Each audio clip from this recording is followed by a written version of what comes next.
Hey folks, welcome to Vanden Brick City. Hey, do you like the sign? Come on in. As I've been tidying up in here, adding a few old school Star Wars sets to the shelves, and I've put up some new grey curtains too. And I've managed to get a bit of work done on the city, which I'm going to show you today.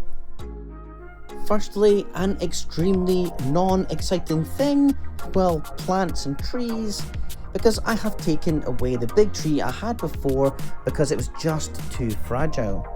When I took it to the show recently, it fell apart, and it also always kind of wobbled about, even in here. So I think I'll keep it simple. I've used a few trees from the Friends Botanical sets and the two that were outside Sanctum Sanctorum, and they look really good, I think. Especially the pink jacaranda tree or cherry blossom on the right. And I realise now that the tree hid this building too much, especially the staircase, which I love, and I think it's a cool feature and I want to be able to see it. I've also been working on this corner here. The funeral home has now been given my foam board treatment and is now at the right height to the road and all that. And a biggish decision has been made, which is to make the road turn right towards, well, nowhere. And I've put a white stone wall with a picket fence on top, which blocks off this track. This track will be ballasted soon, so it's going to be a lot higher.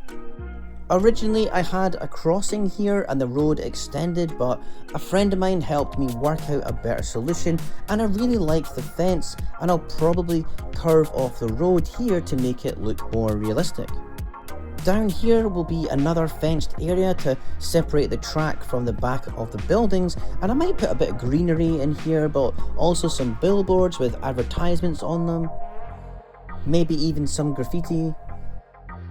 I've ordered more track today and grey base plates, as I'm going to be developing this area in the Christmas holidays. The brick bank will become the main section of my train station, and I have two botanical sets which will be morphed into other parts of the building. I'll also construct a staircase here going up. The big change I made was to add another railway line terminating right here. It's only small, but it's big enough for Hogwarts Express to be sitting on it. There will be a second platform for the main line here, and I have a vague idea of what I'm going to try to get this to look like. As you can see, I added a spur back here, which gave me this small siding. I'm pretty excited about this now, as it's starting to take shape in my mind. I will have an access walkway which will go to the station here, and there will be an interior staircase down. I'm not 100% sure exactly how this is going to turn out. Maybe there'll be a building on top, but certainly for the brick bank, which will become the station, I want to incorporate the dome on top. And this corner here will have lots of stuff going on, possibly a building on top of it in future. I can't really do anything until I get the base plates. As you can see, the white IKEA boxes will need to sit on them to be the correct height. And looking at the space, there's not a great deal of flat surface, so I will have to plan carefully my skyscrapers.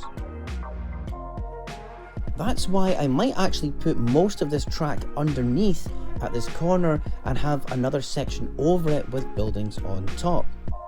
Where the railway spur is, there's road up top, so yeah, this is going to be another main street, and I'll extend it out with the beginnings of a bridge over this gap.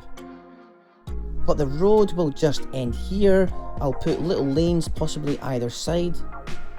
This corner, the train will enter a tunnel with a building on top of it.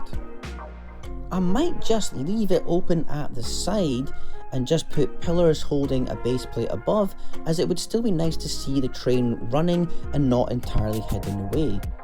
But the first thing before skyscrapers and bridges is to get the track down completed and ballasted. It's really crucial that I get it done properly, so there's a solid foundation that I can then work around. And I have never done anything like this, so it's going to be a real learning curve. And I'll be doing lots of research, checking out other YouTubers, especially Bevan's Bricks. He's done a lot of videos on ballasting, so I'll be studying that carefully. I will be doing a few more mocks of vehicles in the next week or two, so check that out. But yeah, the big thing is I have a few days holiday over Christmas, so I'll be spending a lot of hours in the build room at night and in here putting some track down. Thanks so much for watching, and I'll catch you in the next video. Bye!